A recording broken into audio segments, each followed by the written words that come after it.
ते तुमच्या आणि माझ्या मताला इथे किंमत नाही. माझं मत काय आणि तुमचं मत काय इथं त्याला किंमत नाही.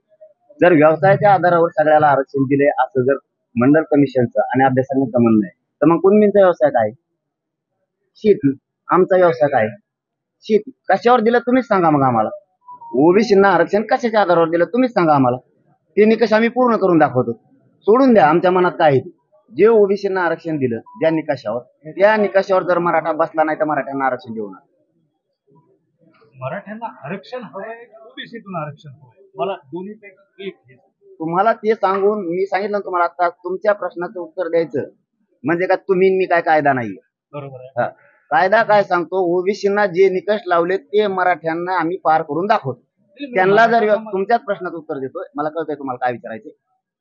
जर व्यवसायाच्या आधारावर ओबीसींना दिला असेल, कुणबींना दिला असेल व्यवसायाच्या आधारावर, तर आमचा व्यवसाय काय? हीच प्रश्न आहे आमचा तुम्हाला. आता आमचा व्यवसाय काय? मग त्यांचा जर शेती आहे म्हणून त्यांना दिलाय, मग आमच्याकडे काय समुद्र आम्ही का वडी आणतो इकडं? आम्हाला सांगा ना, तुमचे निकष आम्ही पार करतो. हे बघा आयोग काय सांगतो, एखादी जात किंवा एखादा समूह जर ओबीसी आरक्षणात घालायचा असला तर ती मागास असायला ती सामाजिक आणि शैक्षणिक राहील. भारत देशात फक्त मराठाच एक जमात अशी ती मागासिद्ध आहे. 10% आत्ता, माग 13, त्याच्या अगोदर 16% आरक्षण ज्या ज्या वेळी दिलं होतं. कोणती जात मागासिद्ध केली ओबीसी आरक्षणात घातलेली? द्या ना मला उत्तर. मंडल कमिशननं कोणती जात मागासिद्ध केली? कोणत्या जातीची जनगणना केली? कोणती ओबीसीची यादी तयार केली? 3 कामापैकी कोणतं केलं? इंग्रजाच्याच काळातला सगळा डाटा उचलला. आम्ही तर मागासिद्ध आहेत, कायद्याने मागासिद्ध आहेत. तुम्ही मी नाही केलं त्यांना मागासिद्ध ना, मराठ्यांना कायद्याने केलंय. बंजारा समाज म्हणतो तिसरी अनुसूचित जाहीर करून टाका भारतामध्ये. हे बघा, बंजारा बांधवांचं 12 बलुतेदारांचा वेगळा प्रवर्गाची मागणी तर व्हायलाच पाहिजे. एनटी व्हिजेंटी झाली, त्यांचा वेगळी कॅटेगरी वेगळा त्यांना प्रवर्ग दिला गेला. मग बंजारा बांधव 12 बलुतेदारांना का नाही? म्हणजे त्यांना एक न्याय ओबीसीच्या नावाखाली आणि या ओबीसींना वेगळा न्याय, म्हणजे मायक्रो ओबीसी तुम्हाला संपवायचं. मराठ्यांना स्वतंत्र आरक्षण दिलं तर ते कोर्टात टिकणार नाही, पण मराठ्यांचा समावेश ओबीसी मध्ये केला तर ते टिकेल. म्हणून तुमची मागणी आहे का की ओबीसीतूनच आरक्षण द्यावं? ओबीसीतून म्हणून मागणी नसते. मला काय वाटतं म्हणून कायदा चलत नसतो, किंवा तुम्हाला काय वाटतंय म्हणून कायदा चलत नसतो. निकष पूर्ण केलेत का तर ओबीसी आरक्षणात जात आहे. मग आता जर मराठा समाज मागासिद्ध झाला तर कायदा सांगतो 50%च्या आत घ्या, 27% आरक्षण. स्वतंत्र आरक्षण द्यायला सरकार तयार. वरचं कोण म्हणलं तुम्हाला? मागासिद्ध झाल्याच्या नंतर ती जात ओबीसी आरक्षणात घ्यायला लागते. 50%च्या वर नाही घ्यायला लागत.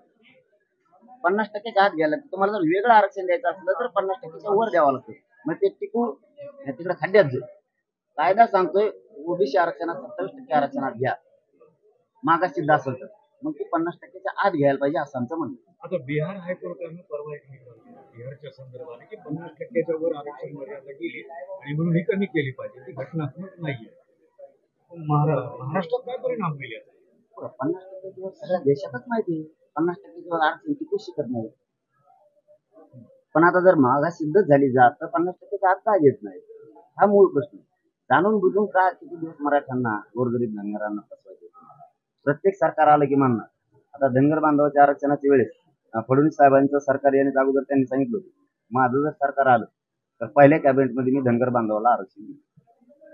दुसरी 5 वर्ष लागली, म्हणजे आता ही 10 वर्ष आणखीन त्यांची कॅबिनेटच झाली धनगर बांधव. तेच मराठा बांधवांबद्दल नुसती फसवी. फक्त माझी एक विनंती आहे मीडियाच्या बांधवाच्या माध्यमातून समाजाला, धनगर बांधवांच्या गोरगरिबांना विचारवा, मराठ्यांच्याही गोरगरिबांना विचारवा. आपल्याला निव्वळ एक खेळवायले. तुमचे 10-5 नेते हाताखाली धरतात त्यांना मोठं करतात, आमचे 10-5 नेते सरकार हाताखाली धरतात त्यांना मोठं करतात. आपण संपायला लागलो ते समजून. काल जे हिंगोली परभणी मराठा आणि ओबीसी यांच्यामध्ये एक प्रकारे सुप्त वाद चालूच आहे. अंतर्वलीत तुमच्या समोर दुसरं उपोषण बसलेलंच आहे. तर तुम्ही ही का नाही भूमिका घे की ओबीसींना समजून सांगायचं की तुमच्यावर कसा अन्याय होणार नाही? बसलंय का बसू याला मत बसलंय का बसू ओबीसींना सांगायची गरज नाही, त्यांना माहिती आहे. ओबीसी बांधवांना सांगायची हा वाद कमी होईल. भाषणात म्हणाला गावात ओबीसी विरुद्ध मराठा असा संघर्ष करू नका. हे बघा करायला लागलेत म्हणून आपण करू नका.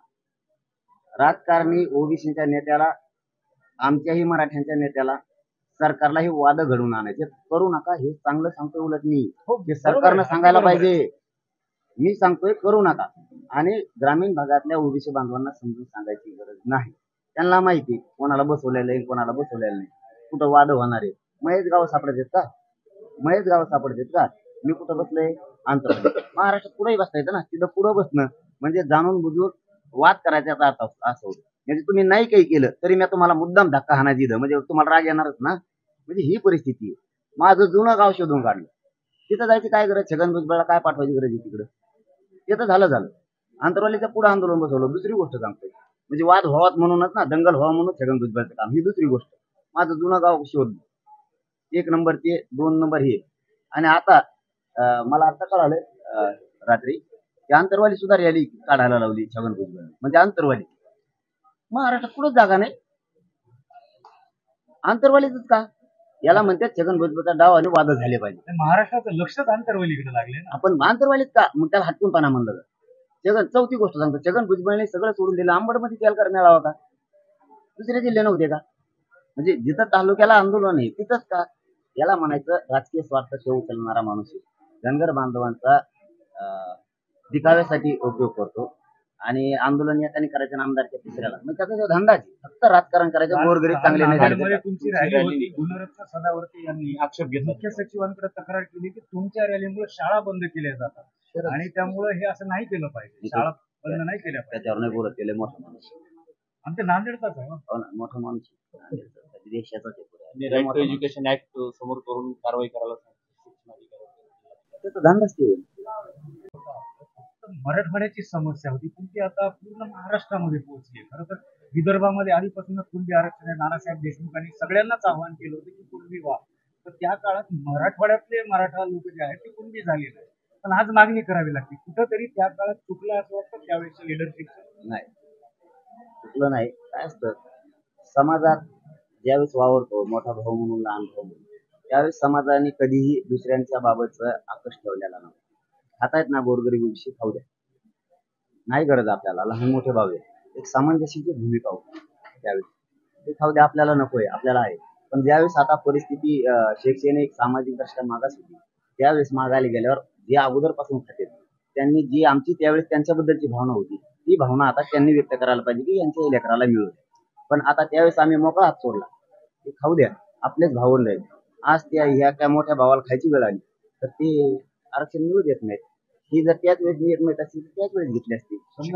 तुमच्या भाषणात एक सातत्यानं वाक्य येतं 288 उभे करणार नाही, 288 पाडणार. नेमकं कधी ठरणार उभे करणार की पाडणार? आणखीन आता पहिला टप्पा आहे, 13 तारखेपर्यंत मिळेल. मराठा आणि कुणबी एकच आहे.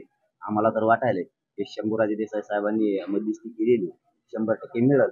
परंतु जर ते टिकणार नसेल तर आम्हाला वाटतं त्यांनी सगळ्या स्वराची अंमलबजावणी करू नये. आम्ही आमच्या मूळ मागणीवर ठाम होणार आहे. सरसकटच आमची मराठ्यांना कुणबी प्रमाणपत्र द्या ही मागणी होती. सरकारनंच सांगितलं होतं त्यावेळेस गिरीश महाजन यांनी की ओबीसीचे लय पोटं दुखायला लागले नेत्याचे. त्याच्यामुळं आपण जरा वेगळा ही करू मराठा समाज घालण्यासाठी. म्हणजे मराठा ज्या मराठीची नोंद निघाली तरी त्याचा व्यवसाय आणि याचा व्यवसाय मराठ्यांचा न निघालेल्या मराठ्यांचा व्यवसाय एक पकडून त्यांना दिलं जाईल. लय झालं तर त्यांना सगळे सोयरे म्हणलं जाईल. परंतु ते जर टिकणारच नसलं, असं जर त्यांचा काही डाव बी असेल, देतील बी, ते टिकल सुद्धा पण उडू सुद्धा शकते. ते आम्हाला ती पुढे डाऊट असा आहे की हे उडू शकते कारण यांनी 13% उडविलेलं आहे.